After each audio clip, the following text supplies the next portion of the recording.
अकोला महानगरपालिकेच्या महापौर आणि उपमहापौर निवडणुकीनंतर आता जिल्ह्याचे राजकीय वातावरण कमालीचे तापले आहे। आज झालेल्या निवडणुकीत भाजपच्या शारदा खेडकर यांनी 45 मते मिळवून महापौरपद पटकावले, तर महाविकास आघाडीच्या उमेदवाराला 32 मतांवर समाधान मानावे लागले। मात्र या विजयानंतर ठाकरे सेना, वंचित बहुजन आघाडी आणि काँग्रेसने संयुक्त पत्रकार परिषद घेत भाजपवर भ्रष्टाचाराचे आणि सोयीच्या राजकारणाचे गंभीर आरोप केले आहेत।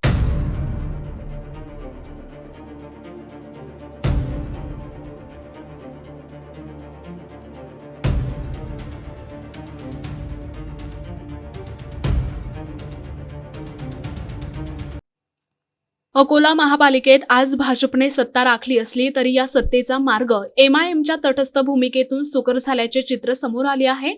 एमआयएमच्या 3 नगरसेवकांनी मतदानात तटस्थ राहण्याची भूमिका घेतल्यामुळे भाजपचा विजय सुकर झाला। याच मुद्द्यावरून काँग्रेस आमदार साजिद खान पठाण यांनी भाजपवर तोफ डागली आहे। भाजपने एका नगरसेवकाला 3 कोटी रुपये देऊन विकत घेतले आहे आणि सत्तेसाठी मुस्लिमांचा आशीर्वाद घेतलाय, असा खळबळजनक आरोप त्यांनी केलाय। इतकेच नाही तर भाजी बाजारात दुकान देण्याचेही आश्वासन भाजपने दिल्याचे त्यांनी नमूद केले आहे। दुसरीकडे शिवसेना उद्धव बाळासाहेब ठाकरे गटाचे आमदार नितीन देशमुख यांनी भाजपच्या कटेंगे तो बटेंगे या नारावरच बोट ठेवले। निवडणुकीत हिंदू मुस्लिम वाद पेटवणारी भाजप सत्तेसाठी एमआयएमच्या भरवशावर राहते। अकोटमध्ये जो प्रयोग झाला तोच आज अकोला महापालिकेत पाहायला मिळाला, अशी टीका देशमुखांनी केली आहे। विरोधकांच्या या संयुक्त आरोपामुळे भाजपच्या विजयापेक्षा या राजकीय डीलचीच चर्चा सध्या अकोल्यात रंगली आहे। आज अकोला महानगर पालिका के चुनाव तमाम अकोला वालों ने देखे और उसमें एक बात सिद्ध हो गई कि भारतीय जनता पार्टी ने जिस तरह पैसों का व्यवहार करके एक उम्मीदवार को 3-3 करोड़ रुपए देकर खरीदा गया और लोग बिक भी गए, तो आने वाली जनता इनको माफ़ नहीं करने वाली, क्योंकि लोगों ने अपनी समस्याओं के लिए उन्होंने चुन के दिए थे अकोले का आप टैक्स कम करेंगे, इसलिए भारतीय जनता पार्टी छोड़कर राष्ट्रवादी तुतारी को वोट दिया था। और कांग्रेस पार्टी ने अलायंस के अंदर उनको अपने सामने कैंडिडेट नहीं खड़ा करे, इसलिए कि हम उनको चुना के आना चाहते थे, लेकिन वो चुनकर आए भारतीय जनता पार्टी के उम्मीदवारों के सामने और भारतीय जनता पार्टी को वोट दिया। वो भारतीय जनता पार्टी जिसने नाम छुपाकर महापौर के चुनाव लड़ी और राष्ट्रवादी पार्टी के शरद पवार तुतारी के जो नगर सेवक है उन्होंने मुंह छुपा के वोट दिए और एमआईएम ने यहाँ पे गाली खाकर तटस्थ हुई, तो आज तो हाउस के अंदर ही उनकी इतनी बेइज्जती हुई। और हम जो चुनाव लड़ रहे थे, हम तीनों चारों मिलकर, मैं सबसे पहले वंचित आघाड़ी के राष्ट्रीय अध्यक्ष एडवोकेट प्रकाश जी अम्बेडकर का शुक्रिया अदा करूँगा, साथ में नितिन बापू देशमुख शिवसेना से उनके शहर अध्यक्ष, उनका शुक्रिया अदा करूंगा, और मेरे प्रदेश कांग्रेस कमेटी के अध्यक्ष बंटी सपकाल साहब, उनका शुक्रिया अदा करूंगा कि उन्होंने हमको खुली छूट दी, साथ में लड़ने का हमको मौका मिला। अम्बेडकर साहब से लड़ते लड़ते हमको बहुत चीज़ें सीखने को मिली कि आखिरी तक लड़ो, विपक्ष के सामने मत झुको, और हम नहीं झुके। मुझे गर्व है हमारे तीनों पार्टियों के नगर सेवकों के ऊपर, तो जिस तरह बेबाकी से लड़े, हाउस के अंदर 32 वोट मिले, और उसके बाद में जिस तरह उन्होंने वहाँ डिबेट दी, माइक पर आकर जिस तरह बोला, अपने विचारों का आदान प्रदान किया, उससे ऐसा लगता है कि भारतीय जनता पार्टी के जो भी कैंडिडेट हैं वहाँ पर महापौर बने, उनके लिए ये राहें मुश्किल है, क्योंकि विपक्ष के अंदर बड़े मजबूत उम्मीदवार हमारे आए हैं। और हमें उम्मीद है कि आने वाले समय के अंदर जब भी विकास की बात होगी, इस शहर के डेवलपमेंट की बात होगी, तो विपक्ष बड़ी मजबूती से उस बात को रखेगा। और सबसे बड़ी बात, तो हम अगर चुन के आते तो हमने पहले से कहा कि हम पहली मीटिंग के अंदर अकोले का टैक्स 50% करेंगे और घंटा गाड़ी का पैसा आपसे वसूला नहीं जाएगा और डेली आपको पानी मिलेगा और अच्छी शिक्षा और अच्छी स्वास्थ्य मिलेगी। तो भारतीय जनता पार्टी ने कभी ये नहीं बोली कि हम टैक्स कम करेंगे, क्योंकि वो टैक्स उनको मार्केट खड़ा करके बेचना है, दाना बाजार की दुकानें बेचना है। मुझे तो ये पता चला है कि जो 7 जो उम्मीदवार है, 3 तुतारी के, एक चांद चौधरी है उसके अंदर, और एमआईएम के 3 हैं और घड़ियाल का 1 है। जनता भाजी बाजार में और दाना बाजार में उनको एक दुकानें मिलेंगी, ऐसा उनको लालच दिया गया और कुछ नकदी पैसे दिए गए, और भविष्य के अंदर उनके सामने भारतीय जनता पार्टी कैंडिडेट नहीं लड़ाएंगे, उनका ये भी वादा किया गया। लेकिन अब भारतीय जनता पार्टी उनके सामने कैंडिडेट लड़ाए ना लड़ाए, लेकिन जनता उनको माफ़ नहीं करने वाली, क्योंकि ये लोग जो लोगों ने जनता द्वारा जनता से वादा करे थे कि हम तुम्हारे विकास के अंदर तुम्हारा साथ देंगे, और उनके एक राष्ट्रवादी के एक नेता कह रहे थे, उनके शहर अध्यक्ष बाइट दे रहे थे, मैं सुबह देख रहा था कि जब किस पत्रकार ने उनसे पूछा कि भैया आपने जो अगाड़ी बनाए वो तो उसमें भारतीय जनता पार्टी के लोग हैं, महापौर तो भारतीय जनता पार्टी का बनाने जा रहे हैं, आप कैसा बोलते हैं कि भारतीय जनता पार्टी के साथ में मैं नहीं हूँ। तो शहर अध्यक्ष को मैं बताना चाहता हूँ, शायद उनकी आंखें अभी तक खुली नहीं, जनता आपको सब देख रही है, और जनता ने अच्छी तरह देखा आपने कि आपने क्या गद्दारी की है। जो 7 लोग एक अक़लियत के समाज से आने के बावजूद भी भारतीय जनता पार्टी का महापौर बनाया, क्योंकि अक़लियत का जो झगड़ा है भारतीय जनता पार्टी के साथ में, मैं आपके चैनल के माध्यम से कहना चाहता हूँ कि हमारा अक़लियत का झगड़ा भारतीय जनता पार्टी में सियासत का नहीं है।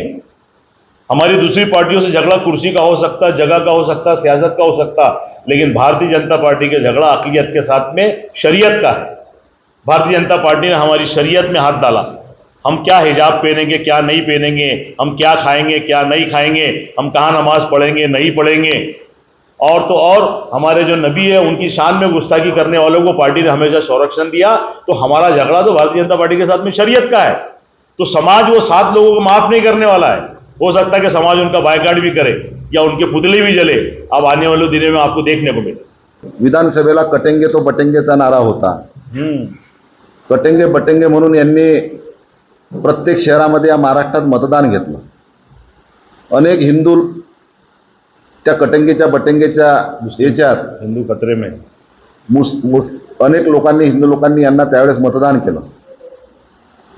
पण आज 1 वर्ष झालं, आजची कटेंगेच्या बटेंगेच्या नावावर ज्या युजुभाऊंनी या शहरामध्ये हिंदू लोकांची दिशाभूल केली आणि मतदान घेतलं, खरं चित्र आज महानगरपालिकेच्या निवडणुकीमध्ये ते चित्र स्पष्ट झालं।